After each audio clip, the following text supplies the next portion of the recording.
Bismillah, alhamdulillah, salatu vassalamu ala rasulillah. Xotini bor inson zino qilsa taloq tushadimi debdilar. Xotini bor inson zino qilsa taloq tushmaydi. Undan da yomonroq bo'ladi. Uni toshbo'ron qilib o'ldirish farz bo'ladi. Rasululloh sollallohu alayhi vasallam hadisda la yahilu damu muslimin illa bi ihda salas. As-sayyibu zani deganlar. Musulmon kishining joni 3 ishning biri bilan halol bo'ladi. Birinchisi uylanib turib zino qilgan odam deganlar. Yoki erga tegib turib zino qilgan ayol. O'sha bilan uning qoni halol bo'ladi, toshbo'ron qilib o'ldiriladi.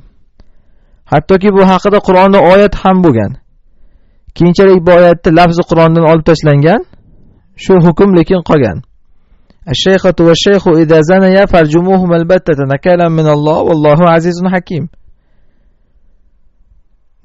Turmushga chiqqan ayol, uylangan erkak zino qilsalar, albatta ularni toshbo'ron qilinglar. Alloh tomonidan azob degan. Demak, taloq boshqa, zinoning jazosi boshqa. Uylangan erkak zino qilish bilan taloq tushib qolmaydi. Lekin ana yuqoridagi jazo lozim bo'ladi. Lekin agar turmushga chiqqan ayol zino qilsa,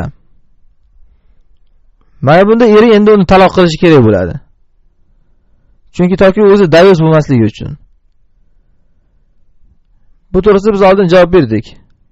Agar ayol tavba qilsa bo'ldi, yashayman desa erkak, ana unda istibro qilish kerak bo'ladi. Istibro degani bu ayolni tozalash kerak. Toki bu zinodan homila orttirdimi, yo'qmi aniqlash kerak. Chunki bu tug'ilayotgan bolasi keyin o'zinikimi, yo'qmi, noaniq bo'lib qolmasligi uchun bu ayolni tozalash kerak bo'ladi. Ya'ni hayz ko'rish kerak.